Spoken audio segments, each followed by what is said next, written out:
You ever notice how people only panic when the explosion hits, but never when the fuse is lit? That's the problem. Most folks wait for fireworks. I pay attention to the quiet part, the part everyone else scrolls past.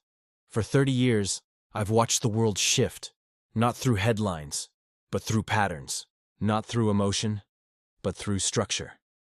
And if there's one truth I've learned, it's this. Power never moves fast. Power moves quietly. Most people only notice change when it explodes. I notice it when it whispers. And today, those whispers are everywhere. 1. The calm before the shift. People assume warnings come from fear. Mine don't. I'm calm. I'm steady. I'm not angry. And I'm not emotional. I simply see what's in front of me. Across Canada, the United States, and much of the world, there's a slow conditioning happening. Not dramatic, not violent, but generational. Each decade, people forget a little more of the past. Each generation becomes easier to steer. When a society forgets where it came from, it becomes vulnerable to anyone who wants to decide where it's going. And trust me, someone always wants to decide. 2. The strategy of smiles and handshakes.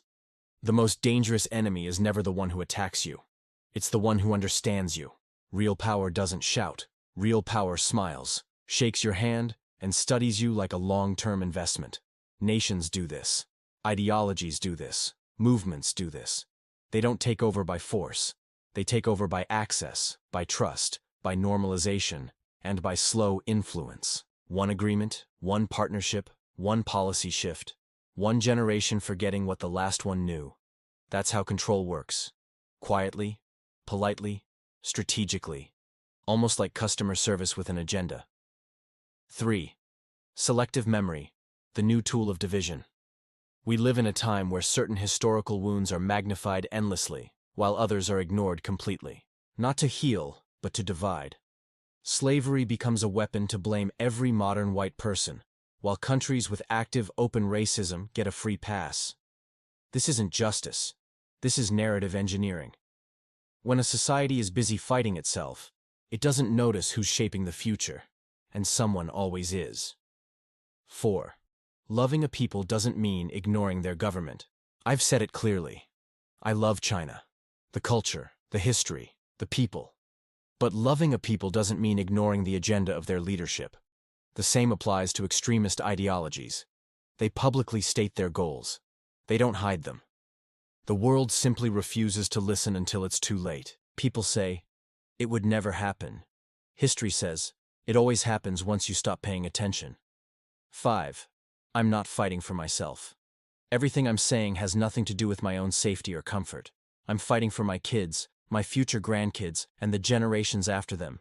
I don't want them inheriting a world shaped by slow manipulation, selective memory, and ideological infiltration disguised as diplomacy. I want them to inherit clarity, sovereignty, and truth. 6. The Jewish return, a pattern older than nations. I believe, historically, spiritually, and strategically, that Jews will eventually return to Israel in large numbers, not because of fear, but because of pattern. When the world destabilizes, Jews consolidate. When threats rise, Israel becomes the center. When technology advances, Israel leads. One day, Israel may build a true protective dome, not just Iron Dome, but something far more advanced. And one day, even former enemies may recognize our shared roots and choose real peace, not the fragile political version. This isn't fantasy. This is the trajectory of history. 7. The core truth. I don't claim perfection. I don't claim prophecy. I don't claim superiority. I claim pattern recognition. For 3 decades, I've been 99.9% right, not because I'm special, but because I pay attention to what others ignore. I wish I were wrong. But wishing doesn't change the signs, and the signs are clear. Power is shifting quietly. Memory is being erased slowly. Influence is being built politely. Nations are being reshaped subtly. People are being conditioned generationally. I'm not sounding an alarm. I'm documenting a pattern. Because silence is how societies fall. Clarity is how they survive.